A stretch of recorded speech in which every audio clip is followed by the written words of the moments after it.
Let us now open the ancient scrolls of the elder days and turn our gaze to the very beginning of all things. For to truly comprehend the great tales of the later ages, we must first hearken to the lore of that which came before time itself, a time when the world was but a thought in the mind of the One. These words, they are the foundation upon which all histories are built. Every war, every kingdom, every sorrow, and every hope that unfolds across the lands of Middle-earth is but an echo, a single theme first played in a music of unimaginable scale, the Ainulindalë, the great music of the Ainur. The lore tells us there was Eru, the One, and it is recorded that from his thought he made first the Ainur, the holy ones, that were the very offspring of his mind, and they were with him before aught else was made. But each of them comprehended only that part of the mind of Iluvatar from which he came, and in this they were not yet complete. And so Iluvatar spoke to them, propounding themes of music, which they learned to fashion into song. Then at last he declared unto them a theme, one greater and more complex than all that had come before. And he said to them, Of the theme that I have declared to you, I will now that ye make in harmony together a great music. And since I have kindled you with a flame imperishable, ye shall show forth your powers in adorning this theme, each with his own thoughts and devices. A sound arose then, of countless choirs, a music so vast and so beautiful that it passed beyond hearing, into the very depths and heights. It filled the timeless halls of Iluvatar and passed out into the void, so that the void was not void. This was the first great chorus, the unified song of creation itself. But as the scrolls recount, among the Ainur there was one, Melkor, who had been given the greatest gifts of power and knowledge. And in his pride he had long wandered the void alone, seeking the flame imperishable, for he desired to bring into being things of his own, and finding it not, a fire of impatience grew deep within his heart. And so it was that as the great music progressed, it came into the heart of Melkor to interweave matters of his own imagining, matters that were not in accord with the theme of Iluvatar.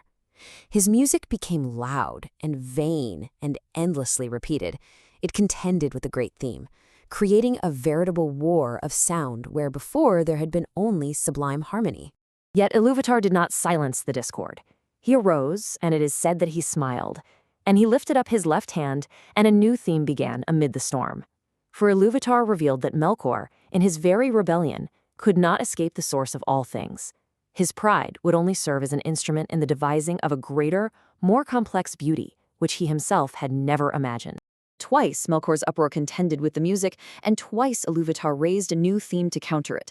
But the third theme, the one that arose from the very heart of the conflict, was deep and wide and beautiful, yet it was blended with an immeasurable sorrow, from which its chief beauty came. It is recorded that in this third theme, unknown even to the Ainur, the children of Iluvatar were first conceived. And when the music at last was ended, Iluvatar showed the Ainur a vision of what they had sung, and seeing their deep desire that it should be made real, he spoke the word that gave it life. Ea, let these things be. And he sent forth the flame imperishable, to be at the heart of the world, and the world was. Thus the great Ainur descended into the new world, which is called Arda, the earth, and there they began to perceive that the very music they had sung had become the fabric and the law of this new reality. The consequences of its harmony and of its discord were now beginning to unfold in the deeps of time. And in the fullness of time, under the pale light of the stars, the children of Iluvatar awoke. First came the firstborn, the elves, immortal and bound to Arda so long as it lasts, and after them came the followers, mortal men, to whom Iluvatar gave a strange and solemn gift, the freedom to depart from the circles of the world. Their fates, both, were woven into that sorrowful and beautiful third theme. And yet, the pride of Melkor found its echo among the children. Feanor, mightiest of the Noldor, had crafted the Silmarils, jewels containing the sacred light of the two trees of Valinor.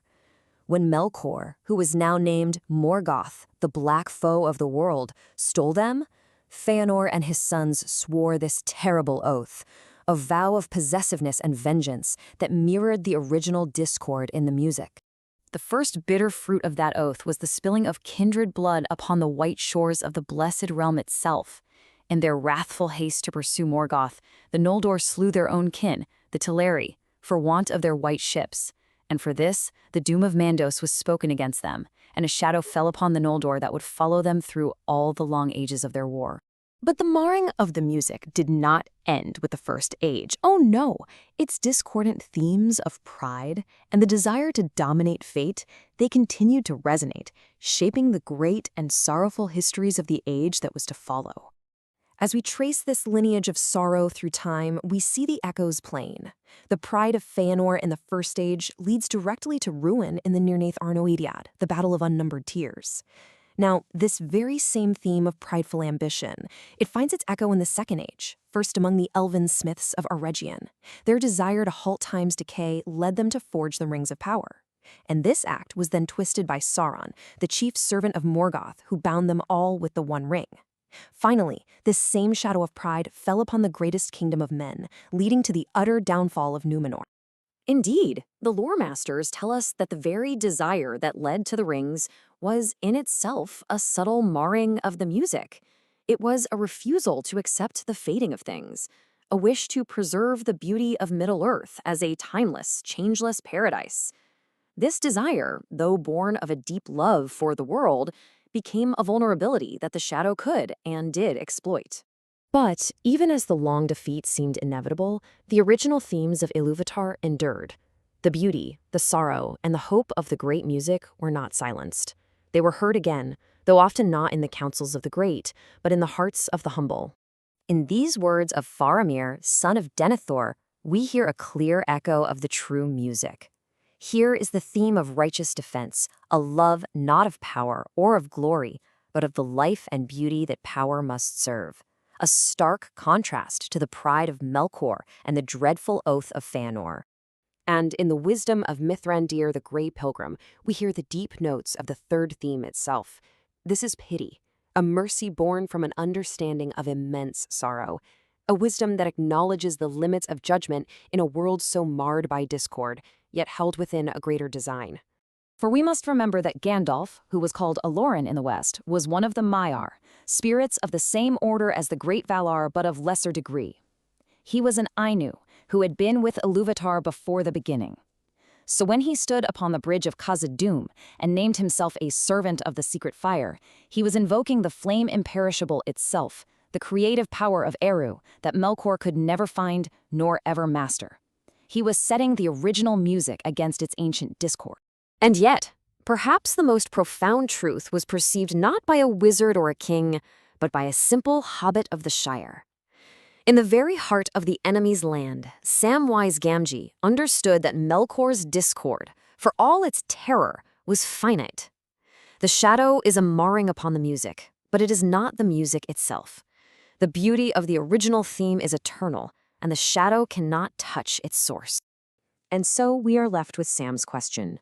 All the peoples of Middle-earth, elves, men, dwarves, and hobbits, they are all characters within the great tale first envisioned in the music. Their struggles are the playing out of its themes, their sorrows the resolution of its discords, and their hopes are the echo of its final triumphant chord, which has not yet been heard. They are living within the story that was sung before the world began.